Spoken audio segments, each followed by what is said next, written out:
Welcome to Real Estate U with Lettiann.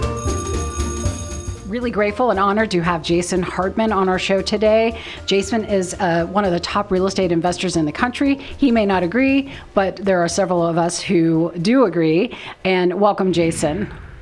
Thank you, Lettiann. It's great to be here. There's a lot going on in the economy right now, a lot of fear. As you and your listeners know, the stock market is going absolutely crazy in reaction to the coronavirus scare, but maybe that's just some fundamental things in the economy. So, happy to jump in and talk about that or some of the investing techniques that I think can protect people regardless of which way the economy is going. So glad to be here. Wonderful. Why don't we start with what's happening today in the world, and what's your opinion on that? How is that going to affect all of us in the real estate industry? Yeah, definitely. Well, the economy has been booming for over 10 years now, and many people think that we are late in the business cycle, and they're probably right. But after the Trump election, the party just kept going, and it was due to end if you're just looking at it from a business cycle perspective.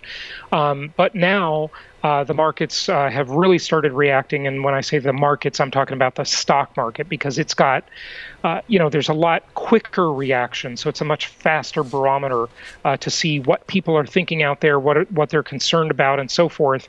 The real estate market, and one of the things I love about it, and you probably do too, Lettiann, is it just kind of keeps chugging along. It's very consistent, and it's just a wonderful thing. So I'm not a fan of stock market investing by any means, but it is an indicator that I think it's important to pay attention to of what people around the world think, what they fear, what their concerns are, what their level of expectations are for the future. And, with that in mind, one of the guests I had on my podcast last week, as the market was just crashing, and it still looks like it's going in that direction, was saying that the coronavirus isn't the reason for the sell-off. This was his opinion. He said it's just an excuse for the sell-off, because a lot of people were concerned that the market was overvalued, and they were simply using that as a rationalization to now sell off, right? Mm-hmm. So I don't know, but I think there is some legitimate concern if you go beyond this current thing that we may have that problem solved in a couple of months. Who knows? We've been through many scares like this throughout history, but there are some fundamental issues going on, especially with the Chinese economy. All these economies around the world are built on a house of cards to one degree or another, including the U.S. economy. So they're very tender, because the markets, all of the aspects of the economy, rather than being based on real fundamentals like, a house is worth what a house is worth, and a house is worth that much because of fundamental things like looking at the ingredients of the house: lumber, concrete, copper wire, petroleum products, energy, labor, all the things that go into a house, glass, steel, whatever, right? All of those fundamental things have been financialized in so many ways. So much of it is now dependent on a financial economy versus a real economy. Kind of think of it as the difference between Wall Street and Main Street, right? Main Street is where real commerce happens. Real value is traded. Goods and services are traded. But Wall Street, on the other hand, creates a bunch of derivatives on all that stuff.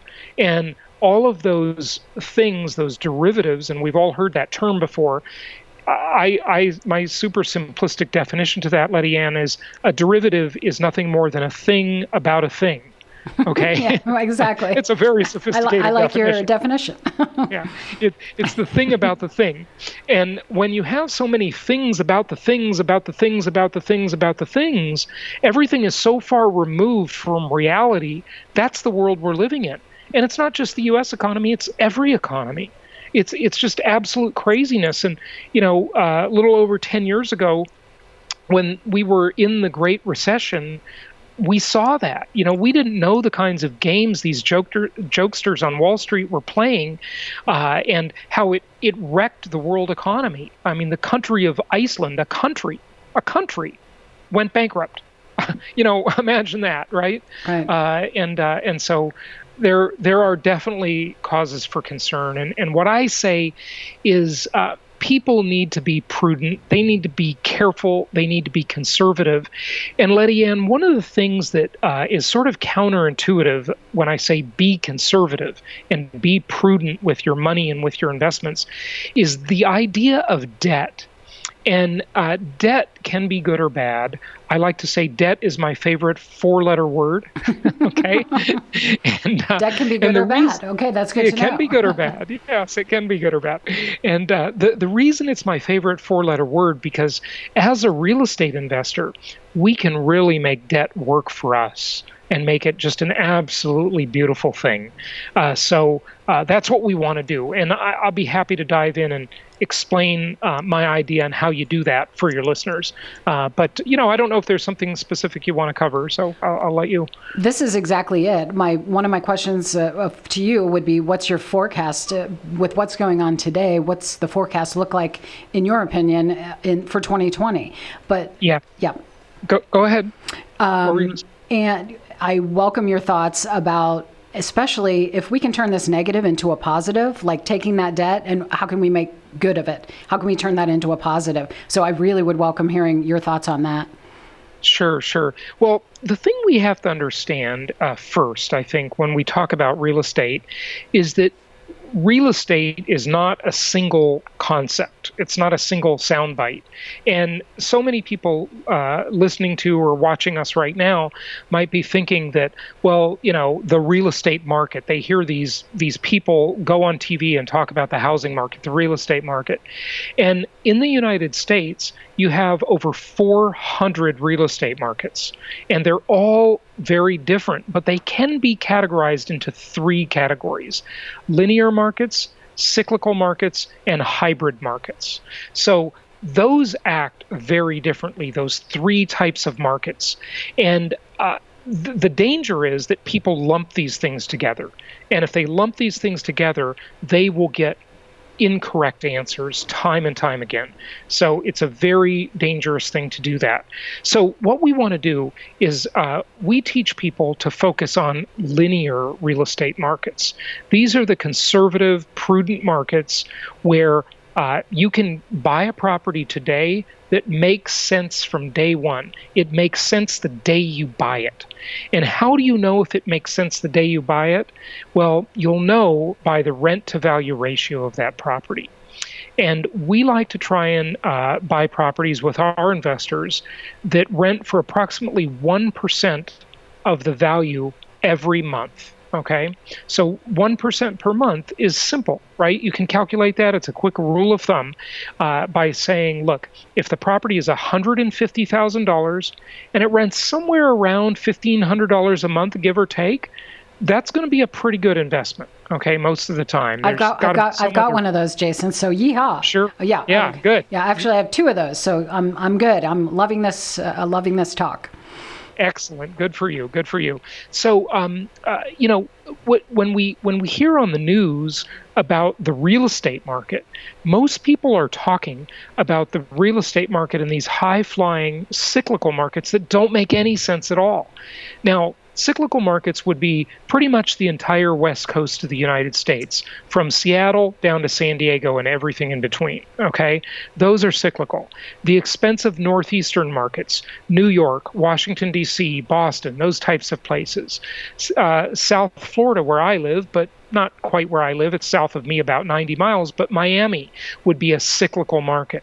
Okay, these are markets we would not recommend in a million years. They're too expensive. To invest in. They're too volatile. To invest in. Okay. Yeah, they're too expensive. They're too volatile. If you want to live there, that's fine. But I'm not talking about where you want to live. I'm only talking about investing. Okay, They're too volatile. They're too cyclical. They have terrible cash flow. They have terrible rent to value ratios. Okay, if you invest in those markets, understand you're not an investor. You're a speculator. You're a gambler. Ooh. And look, Nothing. Sorry, Jason. Yeah. I have one of those in San Diego. Ouch. Ouch. Right. Well, Ouch. well, listen. I want to clarify. I want to clarify something. Okay. Yeah. Don't be too concerned on the ouch on that. Okay. Because look, you can make money speculating and gambling. Okay, I've made quite a bit of money, millions of dollars speculating and gambling, and I don't gamble per se, but in doing speculative real estate deals, I've made lots of money. I'm just saying that the strategy I teach is a conservative, prudent strategy that provides yield and income and cash flow. Okay, so cyclical, linear, and hybrid markets. The trophy markets around the country and around the world are cyclical markets. Whenever you hear somebody talking about the real estate market, they're probably talking about a cyclical market because those are the newsworthy markets that make the headlines. Okay? Around the world, cyclical markets would be places like Paris, London, Dubai, and Hong Kong, and Singapore, and there are many others, okay? But those are the main ones. So we don't like investing in cyclical markets. We like investing in linear markets. Hybrid is just in between the two, okay? So we've got to be extra careful right now and very prudent. The economy was already long in the tooth. It was already far out into the business cycle, probably went 4 years beyond a normal business cycle in the real estate market or the stock market. So you could say just from that perspective alone, it's on borrowed time. Okay. Then you add to it some of the structural problems in the economy, especially with the Chinese economy, which is obviously a big deal. And then you add another layer of the scare of the coronavirus, and that's a recipe for some real problems. But here's the interesting thing. If you buy in these prudent linear markets, you're going to have a property that makes sense no matter what. Most of those markets fared very well, and the rents held up very well during the Great Recession, the worst economy in 70 years. Okay, those markets did pretty well. The bloodbaths were in all the cyclical markets, like L.A. and Orange County, where I used to live, in San Diego and San Francisco to maybe a lesser degree because of the tech influence. But New York, now we've seen that market declining quite a bit. Miami is experiencing some real signs of problems. So invest in conservative linear markets. If you want to speculate with 10, 15, maybe 20% of your wealth, you can do that in those crazy cyclical markets.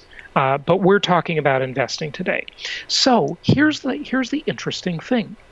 With the coronavirus scare, do you know that the day that really hit the stock market, the stock of Zoom was up?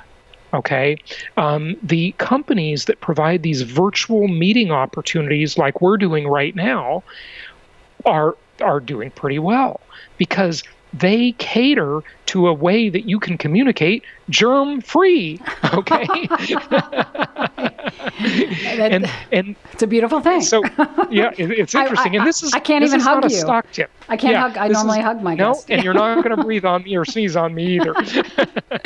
and this is not a stock tip, but what's interesting is that I've been reading announcements the past several days about companies around the world telling their employees to work at home. Okay, so that the contagion won't be a problem, right? Keep working. So, don't come in, but keep working. Keep working, but work from home. So guess what? What do you think that does for us real estate investors, right?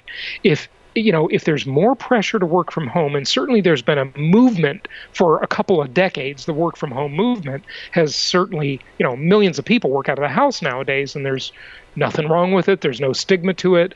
My company hasn't had an office since 2012. When our last office lease expired in 2012, everybody just wanted to work at home. So I said, fine, why am I fighting the trend? I don't want to pay for an office that nobody wants to come into. So everybody went home. And the thing that does is that it makes the home the necessity item. And if you live in a house right now, say someone listening lives in a 2-bedroom house and they have a roommate, for example, And if you've got to work at home, and that's going to be the new thing, right? And it's really moving in that direction, which it has been for a while, then maybe you kick your roommate out and you think, I'm going to use that second bedroom as an office. And now the roommate has to go get another place. So that increases the demand for housing. Okay. And I've always said the reason I like housing, and it's my favorite real estate investment versus office space, industrial space, retail properties. Obviously, there's a retail apocalypse going on now. Look, they can outsource all of the office workers and say, go work from home, or we're going to hire a company in the Philippines or India so we can have cheaper labor, and that lessens the need for office space in the U.S. The retail can be outsourced to the internet, and we all know it has. You go through retail centers nowadays, and it is one sad thing to look at. Very sad. I mean, empty spaces everywhere, for lease signs all over the place. Some of these shopping malls, both the malls and the strip centers, have become ghost towns. I mean, it looks like it's out of the Twilight Zone or something sometimes, how devastating it is. Desolate. Some of these. Yeah, it really is. That's the retail apocalypse for you. And then industrial properties, the need is lessened for them to some extent with the workers being outsourced. China has become the workshop of the world, and now Africa is becoming the workshop of the world. I've been saying for a while now that Africa is going to be the new China. Okay, because now these companies are starting to look to diversify their risk, okay, and have part of their supply chain not just in China. We got trade war issues to think about. We've got epidemic issues to think about, and they want to diversify that workforce. Plus, wages have gone up in China. Okay, it's not as cheap as it used to be, and there's a rising middle class in China. So the next place to go look for inexpensive labor, Africa, right? And all of that lessens the need for commercial property space in the United States. And the thing everybody still needs, guess what? A house. Food, clothing, and shelter. So let them rent that shelter from you. It's a great message. I mean, that is, like, I could listen to you all day long, which you can at jasonhartman.com. This information is below. And keep going, please, because I love the education. I'm learning. I'm just listening with bated breath here. So I want to know more about your school, where people can find out more about you, what you're teaching. And I know you like to educate, so this is great. Yeah, I do. I love this stuff. I love studying and learning stuff and sharing it with other people. That's really my thing, I don't have other talents, but that's one people say I do have. So my podcast is probably a really good way to follow my work. Great. I've got a YouTube channel, but podcast is big. It's called The Creating Wealth Show, and you can just look up Jason Hartman on any podcast platform and find me. I'm sorry, I'm just going to reiterate that to our producer. The Creating Wealth Show is Jason's podcast. Just want to be sure everyone out there knows where to connect with Jason on several different levels. So, great. Right. Yeah. And then the website is jasonhartman.com.